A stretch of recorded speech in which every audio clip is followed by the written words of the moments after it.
ఇక మహారాత్రి పర్వదినాన్ని పురస్కరించుకొని అటు ఏపీ వ్యాప్తంగా ఉన్నటువంటి శివాలయాల్లో అధికారులు ఏ విధమైనటువంటి ఏర్పాటు చేశారు, అక్కడ ఉన్నటువంటి ఏఈలు కానీ ఈవోలు కానీ ఏ విధమైనటువంటి ఏర్పాటు చేశారన్నటువంటి పూర్తి సమాచారాన్ని మా ప్రతినిధి కోటేశ్వరరావు అందిస్తారు. కోటేశ్వరరావు చెప్పండి, అక్కడ ఉన్నటువంటి శివాలయాలు అయితే ఈ యొక్క శివరాత్రి పర్వదినాన్ని పురస్కరించుకొని అంగరంగ వైభవంగా ఏర్పాటు చేసినట్టుగా మనం చూస్తా ఉన్నాం. దీనికి సంబంధించి అక్కడ ఉన్నటువంటి తాజా అప్డేట్స్ ఏంటి?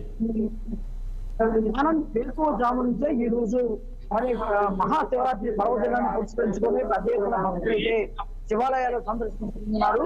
శైవ క్షేత్రాలు అయితే హరినామ స్మరణతో మారుమరుగుతున్నాయని కూడా చెప్పుకోవచ్చు. ముఖ్యంగా చూసుకుంటే విజయవాడలో మరి వేంచేసి ఉన్నటువంటి ఇక్కడ పాత శివాలయాలు కూడా చెప్తూ ఉంటారు. మల్లేశ్వర మల్లేశ్వర స్వామి వారి దేవస్థానంలో ఉన్నటువంటి ఈ దేవాలయానికి సంబంధించినటువంటి పెద్ద ఎత్తున మరి భక్తులైతే దర్శించుకున్న పరిస్థితి కూడా చూస్తున్నాము. అయితే ఇది మహాభారత కాలంలో మరి ధర్మరాజు స్థాపించినటువంటి మరి శివలింగంగా భావిస్తూ ఉంటారు. ఈ క్షేత్రంలో దర్శకులు ఈ పర్వదినాన్ని పురస్కరించుకొని వేకువజాము నుంచే ప్రత్యేక పూజలు అభిషేకాలు అయితే జరుగుతున్న పరిస్థితి కూడా మనం చూసుకోవచ్చు. ఇదే పాత శివాలయంలో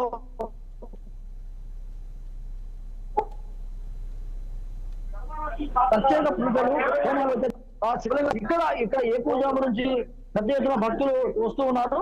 కృష్ణానదిలో పుణ్యస్నానాలు ఆచరించి ఇక్కడ వేకువజాము నుంచి తెల్లవారుజామున 4 గంటల నుంచే ఇక్కడ మరి పూజలు కానీ ప్రత్యేక అభిషేకాలు కానీ జరుగుతున్న పరిస్థితి కూడా మనం చూస్తున్నాము.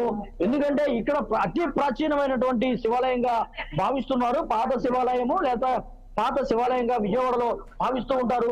అత్యంత మరి కృష్ణానదికి అత్యంత సమీపంలో ఉన్నటువంటి ఈ క్షేత్రాన్ని దర్శించుకుంటే మరి పుణ్యలోకాలు ప్రాప్తిస్తాయని, మరి అంతేకాకుండా జన్మత పాపాలు నశిస్తాయని కూడా భక్తులు విశ్వసిస్తూ ఉంటారు. ఇది అత్యంత ప్రాచీనమైన క్షేత్రంగా భావిస్తూ ఉంటారు. ఈ రోజు ముఖ్యంగా మహాశివరాత్రి రోజు ఇక్కడ ప్రత్యేకమైనటువంటి అభిషేకాలు కానీ మరి పూజలు కానీ జరుగుతూ ఉంటాయి.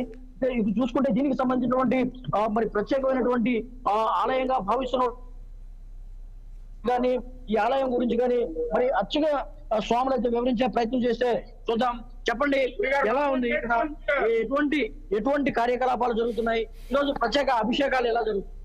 శివాయ గురవే నమః, శ్రీమాత్రే నమః. ఈ భ్రమరాంబ మల్లేశ్వర స్వామి దేవస్థానం పాత శివాలయం ఈరోజు మహాశివరాత్రి పర్వదినం పురస్కరించుకుని భ్రమరాంబ మల్లేశ్వర స్వామి వారికి తెల్లవారుజామున 2:30 నుంచి మహాన్యాస పూర్వక పంచామృత అభిషేకాలతో కార్యక్రమం స్వామివారికి ప్రారంభమైంది. ఈ ఆలయ యొక్క ప్రాచీన విశిష్టత, ఈ యొక్క ఆలయ ప్రాచీన విశిష్టత ద్వాపర యుగంలో ధర్మరాజు ప్రతిష్ఠించినటువంటి దేవాలయం. అంతేకాకుండా దీనికి బ్రహ్మసూత్రం కలిగినటువంటి ఎంతో విశిష్టత.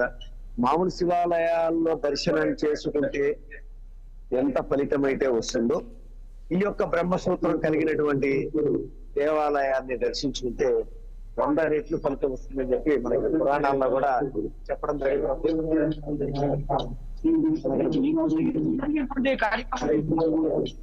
ఈ రోజు స్వామివారికి తెల్లవారుజాము కార్యక్రమం అభిషేక కార్యక్రమాలు మధ్యాహ్నం 2 దాకా జరుగుతూ ఉంటాయి. నందీశ్వర స్వామివారికి ప్రదోష కాలంలో 4:30 నుంచి 6 గంటల దాకా స్వామివారికి నందీశ్వర స్వామివారికి అభిషేక కార్యక్రమం జరుగుతుంది. అలాగే రాత్రి 10:30 లింగోద్భవ కాలంలో జరిగేటువంటి అభిషేకం ఎంతో విశిష్టమైనది.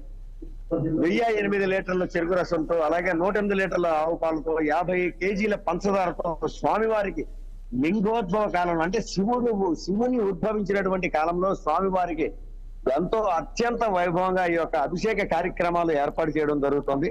అలాగే భక్తులందరూ కూడా ఎటువంటి సౌకర్యాలు లేవు అని అనకుండా ప్రత్యేక క్యూ లైన్లు ఏర్పాటు చేయడానికి మంచినీళ్ళ ప్యాకెట్లు కానీ, వాటర్ మజ్జిగ ప్యాకెట్లు కానీ, ప్రసాద వితరణ కానీ, అన్నదాన కార్యక్రమాలు కూడా దేవస్థానం వారు ఏర్పాటు చేయడం జరిగింది.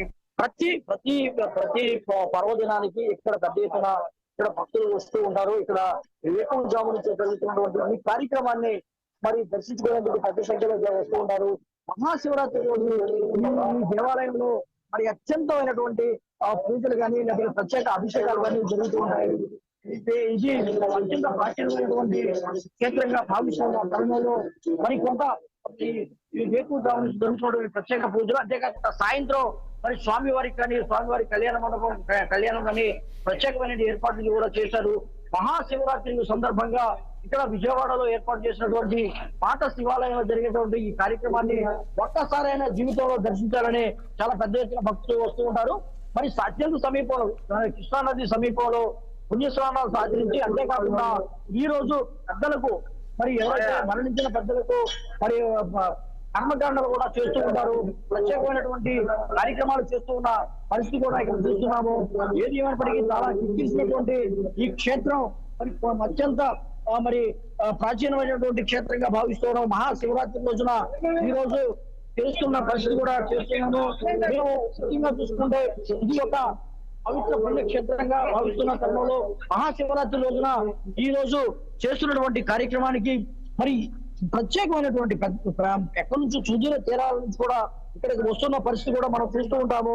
ఏది ఏమైనప్పటికీ ఈ రోజు జరుగుతున్నటువంటి ఈ కార్యక్రమానికి ప్రతి ఒక్కరూ ప్రతి ఇంటి ఇళ్ల పాటు కూడా మరి వచ్చేసి ఇక్కడ చేస్తూ ఉన్న పరిస్థితి కూడా చూస్తున్నాము. ఇప్పటికే ప్రారంభమయ్యాయి ఈ ప్రత్యేక అభిషేకాలు అయితే జరుగుతున్న పరిస్థితి కూడా చూస్తున్నాము. అంతేకాకుండా ఓం నమ శివాయ ఒక నామస్మరణే ఆరంభించిందని కూడా చెప్పుకోవచ్చు.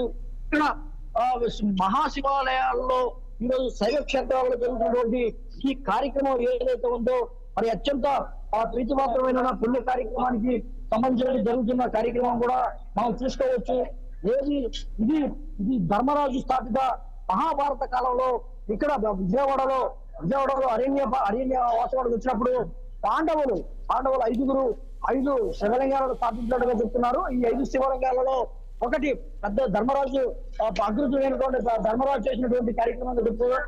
ఇప్పుడు ఆలయ చైర్మన్ ఉన్నారు, చెప్పండి ఎలా ఉంది ఇక్కడ కార్యక్రమాలు? ఎలా చాలా బాగుందండి, చాలా బాగుంది. వచ్చిన ప్రతి భక్తులు కూడా ఎటువంటి ఇబ్బందులు లేకుండా క్యూలను ఏర్పాటు చేయించినాం. ప్రతి ఒక్కరు కూడా దర్శనం చేసుకుని శివ దర్శనం పంపిస్తున్నాం. ఎవరు కూడా మధ్యలో ప్రసాదాలు కానివ్వండి, వాటర్ కానివ్వండి, మేము మా పాలక మండి మరి చైర్మన్ అందరితో సహకారంతో ఈ కార్యక్రమం ముందు జరుగుతుంది. ఇప్పటికి కనీసం 30-40 వేల మంది జనాభా భక్తులు వచ్చిన్నారు. ఇంకో 40-50 మంది చౌకంత ఎస్టిమేషన్ వేసినాం అండి. చైర్మన్ వచ్చారు, ఎటువంటి నిర్ణయాలు తీసుకున్నారు? ఎటువంటి నిర్ణయాలు ఏం లేదండి. కమిటీ అన్ని కూడా వచ్చే ప్రతి భక్తులు కూడా ఎటువంటి ఇబ్బంది లేకుండా వచ్చే భక్తులు శివయ్య దర్శనం చేసి పంపించాలి నిర్ణయం తీసుకున్నాం. ఎవరు కూడా క్యూ లైన్ లేనివ్వండి, వాళ్ళకి వాటర్ కానివ్వండి, అలాగే ప్రసాద ఏర్పాట్లు, కాఫీ ఏర్పాట్లు, కొద్దిగా పెద్ద వాళ్ళు షుగర్ వాళ్ళు ఉన్నా కానీ వాళ్ళకి మెడికల్ క్యాంప్ పెట్టించినాం. మెడికల్ క్యాంపులో మెడిసిన్ చిన్న మెడిసిన్ కూడా ఏర్పాటు చేయడం జరిగింది సార్. చైర్మన్ చెప్తున్నారు ఏదైతే ఉందో ఈ శివరాత్రి సందర్భంగా వచ్చే భక్తులకు అన్ని సౌకర్యాలు ఏర్పాటు చేసినట్టు కూడా చెప్తున్న పరిస్థితి కూడా చూస్తున్నాము. ఎవరైనా ఇబ్బందులు పడకుండా ఎటువంటి అసౌకర్యం కలగకుండా అన్ని ఏర్పాట్లు చేసాం మరి చైర్మన్ చెప్తూ ఉన్న పరిస్థితి కూడా చూస్తున్నాము. ఏదైనప్పటికీ విజయవాడలో అత్యంత వైభవంగా జరిగేటువంటి మహాశివరాత్రి కార్యక్రమానికి మరి జరుగుతున్న ఏర్పాట్లు కూడా చూస్తున్నాము. ఇప్పటికే మరి కొంతమంది వేల సంఖ్యలో భక్తులైతే దర్శిస్తున్న పరిస్థితి. ముఖ్యంగా చూస్తుంటే మహాశివరాత్రి సందర్భంగా విజయవాడ జరుగుతున్నటువంటి శివాలయాలలో ప్రత్యేక పూజలు, ప్రత్యేక కార్యక్రమాలను కూడా చెప్పుకోతాను. Thank you Koteswaram.